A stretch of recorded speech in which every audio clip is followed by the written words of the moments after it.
설날을 전후해서 여러분들은 많은 일가 친척이나 또 형제 혹은 부모님들을 뵙게 될 겁니다. 사실 모이게 되면 예수를 믿든지 안 믿든지 다 보면 대부분의 이야기가 인생사의 좋은 일보다는 고민스러운 일들이 사실 더 많이 이야기될 겁니다.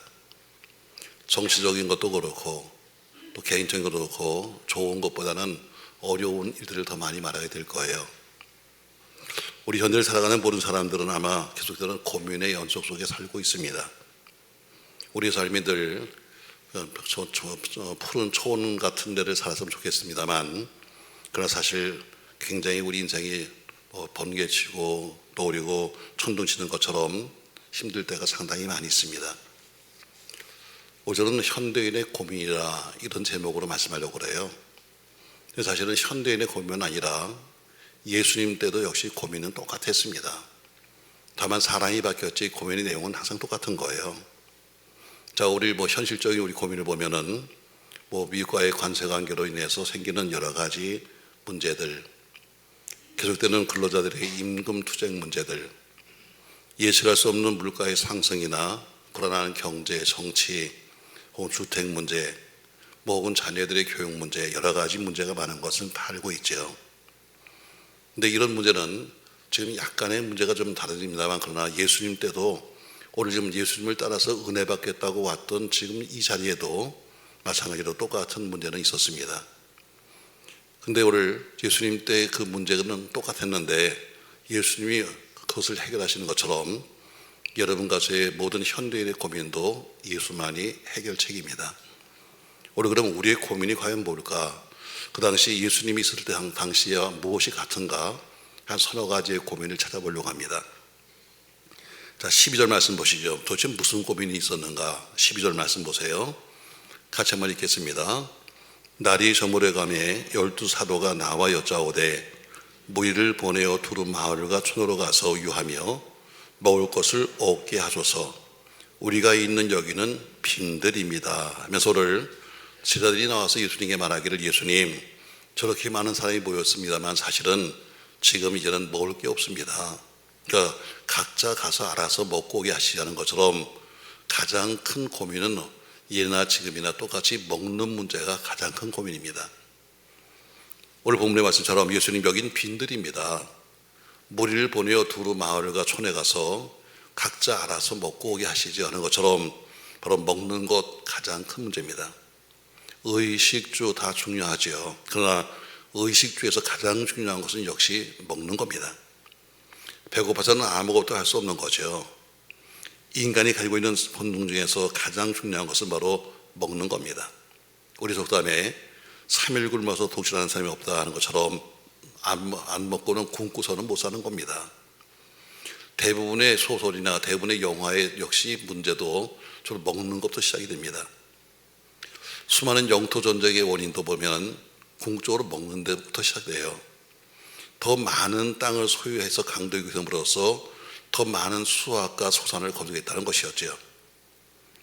우리 사회의 범죄 원인이 주로 뭡니까, 여러분? 아마 한 90% 이상이 돈 문제일 거예요. 서로 반목하고 미워하고 비난하고 살인도 강도 혹은 절도하는 수많은 사건의 배후에는 돈이 도사리고 있습니다. 또 이 시대 모든 인류들의 가장 큰 문제가 바로 식량 문제죠. 16세기 이후에 급격히 증가되는 인구들, 이런 추세로 간다면 현재의 80억의 인구가 2072년도에는 102억으로 된다고 그러고 2200년도에는 500억이 될 것이다 이렇게 추정하고 있습니다. 아마 지구는 그 전에 인구 폭발을 경험하게 될 것입니다. 인구가 증가하게 되면 자연스럽게 식량이 부족하고 주택이 부족하고 연료가 부족하기 때문에 생존에 상당한 위험을 느끼고 있는 것이 현실입니다. 그래서 인구는 무기화되고 있습니다. 중국이나 인도가 이제는 사람 수가 무기화가 되어서 또 더 그 인구를 유지하려면 자연히 식량 문제를 해결할 수밖에 없는 겁니다. 사랑하는 성도 여러분, 우리도 마찬가지로 먹는다는 것은 매우 중요한 겁니다. 그러나 우리 신앙인의 초점이 오직 먹는 것만 있다면 동물과 다른 것이 아무것도 없죠. 주님은 여러분과 저에게 이렇게 말씀하고 있습니다. 마태복음 6장 33절 말씀에서 너희는 먼저 그의 나라와 그의 의를 구하라.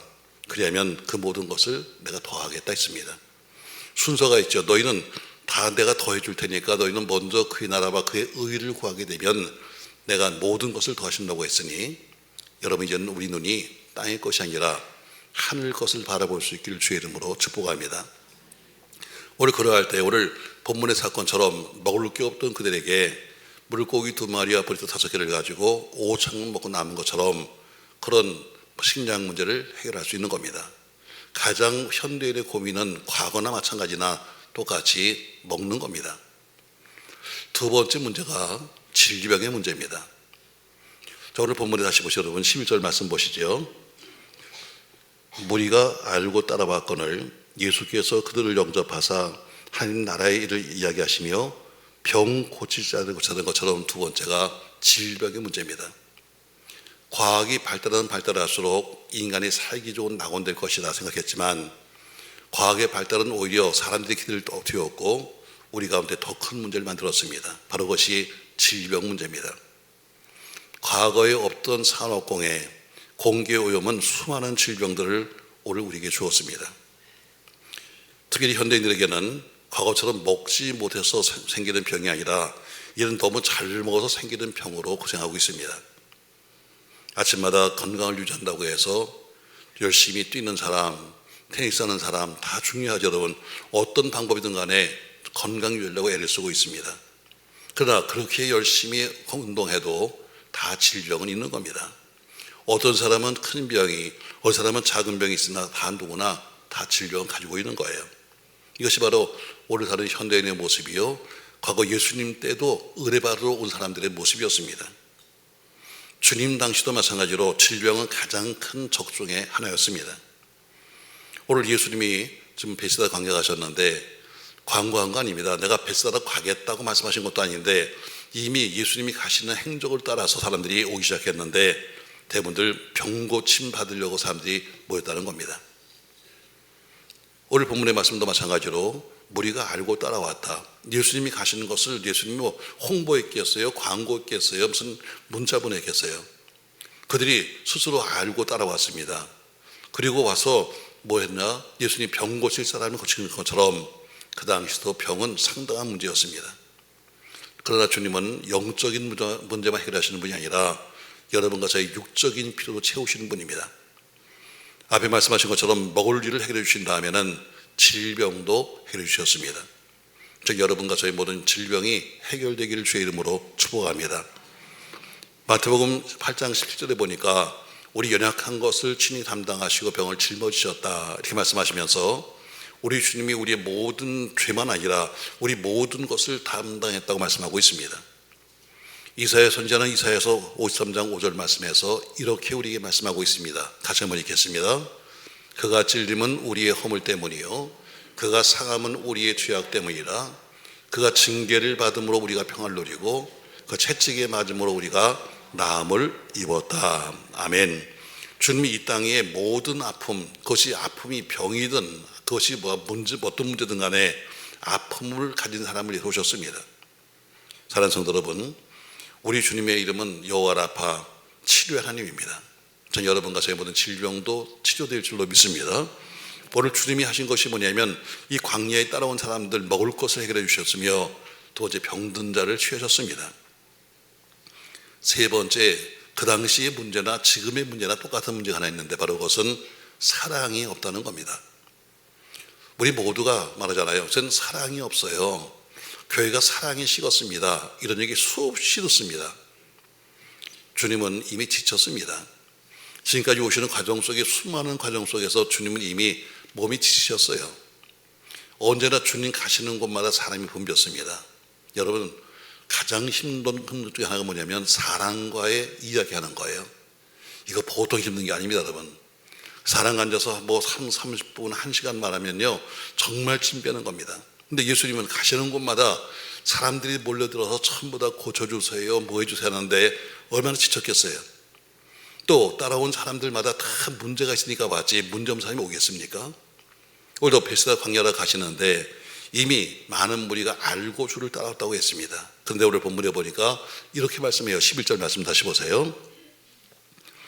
무리가 알고 따라왔거늘 예수께서 그들을 뭐 했다? 영접했다가 말 영접했다. 자, 여기 주님의 마음을 읽을 수 있습니다. 이미 지치신 주님, 그렇게 사람들이 쫓아 많이 오는데 어쩌면 사람 꼴도 보기 싫을 텐데 그 따라온 사람들을 다 병자도 있고 배고픈 여러 사람이 있을 때도 불구하고 다 그들을 일일이 영접해 주었다. 이게 바로 예수님의 사랑의 마음입니다.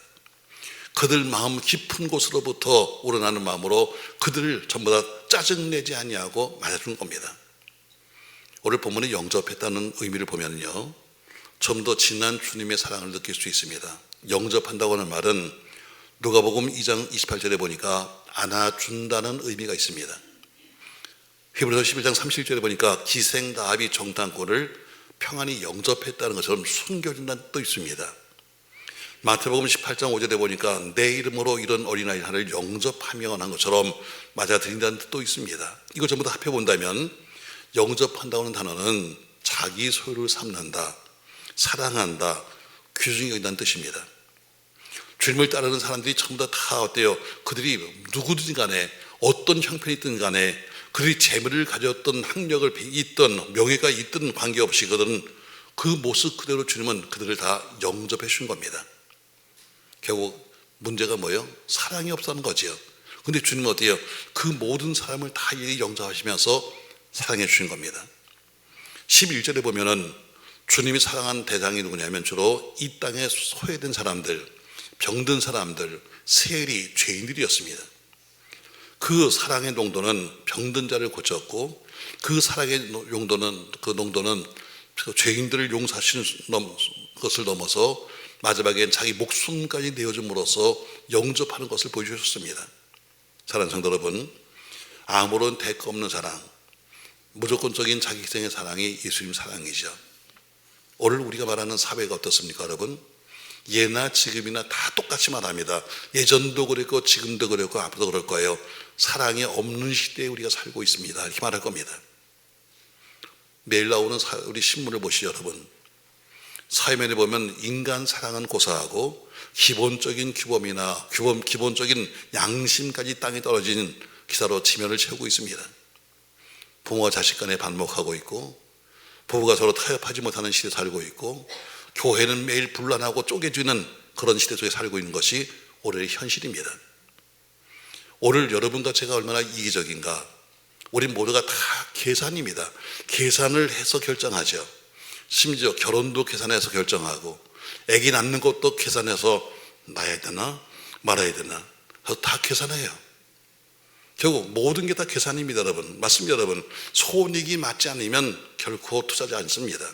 이게 바로 우리들이 살아가는 현실의 사랑의 모습입니다. 계산해서 이익이 되면 사랑하는 거고 이익이 안 되면 돌아서는 겁니다. 사랑하는 성도 여러분, 여러분과 제가 다 똑같이 이 시대가 사랑 없다는 것을 공감할 거예요. 예수님 때도 마찬가지였습니다. 병든 자, 소외된 자는 어디 가든지 대접 못 받는 사람이었습니다. 그러나 오늘 여러분과 제가 사랑이 없어요 이렇게 말할 것이 아니라 사랑이 없기 때문에 전 여러분이 사랑하는 사람이 되길 주의 이름으로 축복합니다. 아유, 교회가 사랑이 없어요. 그럼 당신이 먼저 사랑하세요. 아유, 넌 사랑이 없어요. 그럼 당신이 먼저 사랑을 보여주세요. 나도 보이지 않으면서 남들 보고 사랑 떠는 하지 말고 남들은 어떻게 살든 남들은 뭐라고 하든 간에 여러분 혼자라도 먼저 사랑을 실천해 보십시오. 오늘 첫 번째 문제는 먹는 거에서 문제예요. 두 번째는 질병의 문제예요.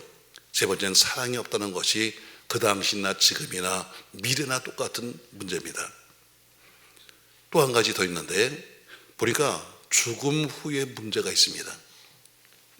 자, 오늘 예수님께서 그들의 병을 고쳐주십니다. 먹을 것을 해결해 주셨습니다. 영접해 주셨습니다. 그러면서 하신 것이 뭐냐? 다시 11절 말씀 보시죠. 무리가 알고 따라왔거늘 예수께서 그들을 영접하사 하나님 나라의 일을 이야기하시며 했습니다. 이게 핵심입니다. 교회는 사회복지기관이 아닙니다. 교회는 남들에게 뭘 먹이려고 있는 것도 아닙니다. 어르신을 섬기고 다 우리가 해야 됩니다. 나가서 봉사하고 하지만 그러나 정작 할 것은 뭐냐면 그 모든 것이 매체지 결국은 뭐예요? 하나님의 나라의 일을 이야기하기 위해서 존재하는 겁니다. 아멘. 어르신들 대접 잘해야 합니다. 그러나 그냥 먹이는 것은 아무런 의미가 없습니다. 여러분, 정부에서도 얼마든지 줄 수 있습니다. 그러나 우리는 뭐예요? 하나님의 나라의 일을 이야기하면서 결국 복음을 전도하는 겁니다. 복음을 전도하는 데 필요한 것이 때로는 섬김이 될 수도 있고 때로는 찬양이 될 수도 있는 것이지, 그것이 빠져버리면 아무런 의미가 없는 겁니다. 많은 사람이 교회를 복지처럼 생각합니다. 교회와 복지기관은 다른 겁니다. 교회는 복지기관이 아닙니다. 교회는 뭐예요? 복음을 전도하는 하나님 나라를 전하기 위해서 그 모든 일을 하는 겁니다. 아멘. 자, 여러분과 제가 오늘 하루하루 산다는 것은 곧 죽음이란 문 앞에 서는 연습을 하는 날입니다. 많은 사람이 죽음을 생각하지 않습니다. 그럼 왜 당신은 왜 죽음을 생각 안 하세요? 이유 간단합니다. 죽음이 겁나니까. 죽음이 겁나기 때문에 죽음을 생각하지 않는 거예요. 여러분, 죽음을 생각해 본 적이 있나요? 저는 가끔가다 생각합니다. 때로 우리 자녀들 보고 말합니다. 내가 죽으면 아무도 부르지 마. 우리 이렇게 말합니다. 괜히 내가 죽으면 교회도 알리지 마. 교인들 부담돼. 내가 죽으면 총회도 알리지 마. 나중에 다 죽고 끝난 다음에 총회에다가 이동석이 죽었습니다. 이렇게 말해. 이렇게 말합니다. 별 얘기 다 하죠, 여러분. 나 죽으면 비싼 관도 쓰지 마. 조인관이 더 잘 타. 나 죽으면 상복도 그 수의복도 입지 마. 그냥 나는 목사니까 목사 가운 입고 난 가면 되니까. 이런 얘기 제가 자주 합니다. 왜? 죽음이란 것이 여러분, 사람은 다 두려운 겁니다. 근데 어때요? 죽음을 생각하지 않습니다. 우리 예수 믿는 여러분과 저도 세 가지 부류가 있습니다. 첫 번째 보면은 정말 죽음 후에 천국이 있다고 믿는가? 여러분 믿습니까, 여러분? 좀 생각 좀 해봐야지. 자, 정말 우리가 뭐 교회 와서 무슨 펄쩍펄쩍 뛰면서 무슨 뭐 은혜가 떠드는데 정말 내가 죽은 다음에 천국이 있는가? 그리고 그 천국에 간다고 하는 그런 천국에 갈 수 있다는 신앙의 소유자가 있습니다. 또 한 사람은 예수를 일단 믿어봐. 그리고 죽어서 천국이 있으면 다행이고 없으면 할 수 없는 거지 뭐. 이런 분도 여기 계실 겁니다. 혹시나 나중에 죽었는데 정말 천국이 없으면 어떡하지? 아이, 괜찮아. 그냥 편히 살면 되는 거지 뭐. 또 이런 분도 계십니다. 죽음 후의 세계는 내가 믿지 않지만 그래도 예수를 믿으면 윤리학적으로 선한 사람이 될 수 있으니까는 윤리학적으로 믿는 사람도 있습니다. 정말 우리가 지금 신앙의 소유자인지 아니면 계산적인 소유자인지 아니면 윤리상주의자인지 한번 생각해 봐야 합니다. 여러분은 어디에 속하십니까? 오늘 죽음을 전혀 생각하지 아니하고 병 고쳐주세요. 뭘 고쳐는 그들에게 주님은 그래, 병도 고쳐줘. 뭘 것도 해결해 준다. 내가 사랑이 없으니까 영접도 해준다. 그러면서 꼭 하신 것이 뭐냐면 하나님의 나라의 일을 말씀하시면서 성경은 죽음에 대해서 많이 말하고 있고 천국에 대해서 말하고 있습니다. 누가복음 23장 43절 말씀 보니까 예수님이 한평강도에 말씀하기를 오늘 내가 나와 함께 어디 있으리라? 낙원에 있으리라. 이건 천국 말씀하신 거예요. 바울은 그의 서신 고린도후서 5장 1절에서 하늘의 우리를 위한 영원한 장막이 있다고 말씀하고 있습니다. 사도 요한은 반모섬에서 천국에 대해서 묘사하기를 계시록 21장 11절 말씀에서 그 성의 빛이 지극히 귀한 보석 같고 벽과 수정같이 밝더라 이렇게 말합니다. 또 천국의 삶에 대해서는 요한계시록 7장 16절에 보니까 저희가 다시 줄이지 아니하며 목마르지 아니하고 해나 아무 뜨거운 기운도 상하지 않는다 이렇게 말합니다. 결국 성경엔 천국을 말하고 있습니다. 그러나 지옥도 말하고 있습니다.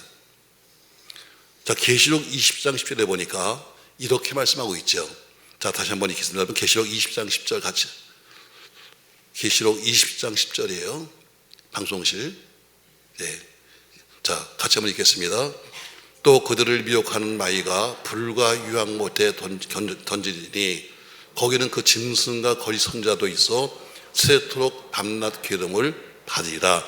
거기는 짐승도 있고 거기는 거리 선자도 있어서 밤낮 괴로움 받는 곳이 어디냐? 지옥이다 이렇게 말합니다. 마가복음 43절 말씀에는 꺼지지 않는 불을 지옥이라고 말씀하고 있고 이사야서 14장 11절 말씀에는 더 무서운 말씀이 있습니다. 자, 같이 읽습니다. 내 영화가 서울이 떨어졌으며 내 비파 소리까지로다. 구더기가 내 아래에 깔리며. 자, 구더기가 내 아래에 깔리며가 무슨 뜻입니까 여러분? 당신이 깔고자 하는 요가 있는데 그것이 뭐야? 구더기야. 그 다음에 지렁이가 너를 덮었다. 내가 덮고자 하는 요가 있는데, 이불이 있는데, 이불이 뭐야? 이불 때는 어떤 사람이 막 이러더라고. 이게 지옥이에요 여러분. 구더기가 당신의 요요, 그리고 지렁이가 당신의 이불이 될 것이다. 이게 어디야? 지옥이에요. 성경은 천국을 말하지 않습니다. 지옥도 말씀하고 있습니다. 그러면 우리가 죽음 이후에 이 모든 썩어를 어떻게 될 것이냐? 오늘 주님께서 어때요? 하나님 나라를 가서 전하시며 하는 것처럼 예수님이 스스로 말씀하셨습니다. 내가 곧 길이요 진리요 생명이다. 결국 오늘 이 문제 해결을 예수님이 하시는 것처럼 예수만이 길이요, 예수만이 진리요, 예수만이 생명입니다. 결국 길이요 진리요 생명이신 예수를 통해서 하나님 나라를 소유할 수 있는 것입니다. 성경은 요한복음 5장 24절 말씀에서 이렇게 말씀하고 있어요. 같이 한번 읽습니다. 내가 진실로 진실로 너에게 이르노니 내 말을 듣고 또 나 보내신 이를 믿는 자는 영생을 얻었고 심판에 이르지 아니하나니 사망에서 생명으로 옮겼느니라. 아멘. 예수 믿는 것이 뭐예요? 사망에서 생명으로 옮기는 기자 말씀하고 있습니다. 자, 좀 정리해보죠 여러분 과거 예수님의 때나 지금이나 똑같은 고민을 하고 있습니다. 현대인의 고민이죠. 자, 사랑이 없습니다. 예전도 그랬고 지금도 마찬가지입니다. 내세 과연 죽음 위에는 무엇이 존재할 것인가? 그것도 걱정입니다. 질병도 걱정이요, 먹을 것도 걱정입니다. 그러나 이런 가장 기본적인 고민 속에서 결국 예수님께서 그 모든 것을 해결하시는 것처럼 여러분 이번 명절 모두가 다 가지고 있는 고민을 서로 이야기할 텐데 그 문제 해결의 방법인 예수 그리스도, 그분이 선포되기를 예수님의 이름으로 부탁합니다. 빌립보 4장 19절 말씀 속에 하나님이 그리스도 예수 안에서 영광 가운데 모든 것을 채우신다고 하시는 것처럼 한 주간 여러분같이 모든 고민이 예수님을 통해서 해결되고, 그리고 남은 바구니에 채운 것처럼 예수님의 은혜가 넘치는 여러분과 제가 되기를 예수님의 이름으로 축복합니다. 명절 미팅입니다. 명절 미팅은 항상 나오는 것이 뭐냐면 우상 숭배에 관한 이야기입니다. 여러분 우상 숭배하면 여러분이 너무 잘 알고 있죠. 아니 목사님 제가 무슨 어디 무슨 뭐 산에 가서 절을 합니까? 내가 점을 칩니까? 내가 무슨 뭐 합니까? 여러분 우상 숭배에 대해서 제가 정확히 오늘 한 말씀만 해드리겠습니다. 우상 숭배가 뭐냐? 성경 출애굽기 20장 4절 말씀에는 십계명을 말씀하면서 이렇게 말씀하고 있어요. 다 같이 읽습니다. 여러분, 너를 위하여 새긴 우상을 만들지 말고 또 위로 하늘에 있는 것이나 아래로 땅에 있는 것이나 땅 아래 물속에 있는 것에 어떤 형상도 만들지 말며, 5절, 그것들에게 절하지 말며 그것을 섬기지 말라. 나 내 하나님 여호와는 질투하는 하나님인즉 나를 미워하는 자의 죄를 갚되 아버지로부터 아들에게로 3, 4대까지 이르게 하거니와 나를 사랑하고 내 계명을 지키는 자에게는 1000대까지 은혜를 베푸느니라. 아멘. 우리 이 말씀을 가르쳐서 우리가 우상 앞에 절하지 말아야지 합니다. 그래서 4절에 보니까 우상을 만들지도 말고, 5절에 보니까 네가 만든 우상 앞에 절하지도 말고 이렇게 말씀하십니다. 근데 정말 핵심을 우리가 놓치고 있는 거예요. 자, 우리가 우상을 만들었다, 절하지 말아라, 이것만 가르치는데 정작 중요한 것은 뭐냐면 4절의 첫머리입니다. 다 4절의 첫머리 같이 읽어요. 너를 위하여. 여기가 핵심이에요. 너를 위하여. 자, 당신을 위한, 너를 위한 것이 뭐냐면 우상이야. 주를 위한 거, 주를 위해야 되는데 우린 나를 위해서. 자, 우상을 누굴 위해서? 나를 위해 만들었어. 나를 위해 만든 우상 앞에 절하지 마라. 자, 너를 위하여. 자, 이스라엘 보세요. 그들은 철저하게 안식을 지켰습니다. 철저하게 그들은 11조를 했습니다. 그런 철저하게 헌신했고 봉사했습니다. 그러나 결국 책망의 대상이요, 멸망의 대상이 되고 말았습니다. 우리가 말한 것처럼 목사님 저는 52주 한 번도 안 빠지고 주일날 나옵니다. 저는 와서 이렇게 봉사하고 저렇게 봉사하고 하는데 말하고 있습니다. 그러나 예배를 드려도 나를 위해 드린다면 그것이 우상숭배예요. 예배를 누굴 위해? 주를 위해 드려야 되는데 나를 위해 드리는 거야. 자, 오늘은 명절 밑인데 하루 좀 빠질까? 빠지면 찝찝하잖아. 그래 가서 앉아는 있어야지. 이게 바로 뭐예요? 우상숭배하는 거예요. 오늘 장거리 운행해야 되는데 예배 안 드리고 가다 사고 나면 어떡하지? 가서 예배나 드리고 가야지. 바로 나를 위한 것이 우상이에요. 나를 위한 것. 신앙생활은 나를 위한 것이 아니에요. 주를 위한 것이에요. 근데 어떻게 해요? 나를 위해서 예배를 드려도 나를 위해서 드리면 그것이 우상숭배예요. 헌신을 하고 헌금을 하고 찬양을 하고 봉사해도 그것이 나를 위해서 하면 그것이 바로 우상숭배예요. 성경 뭐예요? 주를 위해서. 아멘 할 때까지 할 거야. 뭐해서? 주를 위해서. 우리가 아무리 와서 봉사하고 아침부터 나와서 무슨 설거지하고 별짓 다 해도 나를 위해서라면 그것이 우상숭배예요. 가장 무서운 우상은 멀리 있잖아요. 여러분같이 자신이 우상이에요. 나를 위해서는 뭘 못해? 나를 위해서는 가서 받고 가서 뭐 별짓 다 하고 다 다니면서 나를 위하는 것이 뭐예요? 우상숭배예요. 성경이 뭐예요? 주를 위해서. 아멘. 주를 위해서. 먹어. 주를 위해서. 나를 위해서 막 먹고 다니고 이게 바로 나를 위해서라는 단어가 뭐예요? 이게 핵심이에요. 절하지 말라. 물론 중요합니다. 가서 만들지 마라. 중요합니다. 그런데 누구를 위해서 만들었냐? 누구를 위해서? 자, 우리가 열심히 찬양했습니다. 근데 저 찬양도 나를 위해서 하고 있으면 이게 뭐예요? 우상숭배예요. 주를 위해 찬양해야죠. 기도도 뭐예요? 나를 위해서 항상 매일 읽었으면 그게 우상숭배예요. 주를 위해서 하셔야지. 아멘. 명절 믿습니다, 여러분. 주를 위해서. 여러분이 하는 모든 예배나 찬양이나 기도나 봉사나 헌신이나 아멘 할 때까지 할 거니까 여러분 그게 다 누굴 위해서? 주를 위해서 해야 한다. 근데 우리는 어때요? 주는 빠졌어요. 정말 나를 위해서. 내가 교회에서 봉사해. 내가 이것은 뭐예요? 나를 위해서 내가 앞으로 뭐가 되기 위해서. 이건 다 우상숭배예요. 우상숭배 여러분 딴 거 아니에요. 여러분 내가 나를 위해서 하는 것인가 주를 위해서 하는 것인가. 전 여러분과 제가 주를 위해서 하기 바라요. 할렐루야. 오늘 현대인의 고민이나 예수님 때의 고민이나 다 고민 똑같았어요. 지금 앞으로도 마찬가지일 거예요. 고민은 첫 번째 먹는 거예요. 먹는 게 가장 큰 첫 번째 고민이에요. 두 번째 아픈 것 질병 문제가 두 번째 고민이에요. 세 번째는 어디가나 늘 세월이 가도 앞으로 또 그럴 거예요. 사랑이 없어요. 사랑이 없어요. 예수님 때도 그랬고 지금도 그랬고 앞으로 그럴 거예요. 사랑이 없어요. 마지막엔 추구의 문제예요.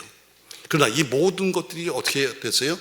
예수님이 오늘 오병이적으로 해결하셨어요. 그처럼 여러분의 문제 해결은 오직 예수예요. 아멘. 우리가 드리는 예배나 모든 것들이 어때요? 오직 예수 그분을 위해서 드려야지 나를 위해서 하는 우상숭배하지 말고 오늘 드리는 예배도 주를 위해 드리는 아름다운 예배가 되시기를 예수님의 이름으로 축원합니다.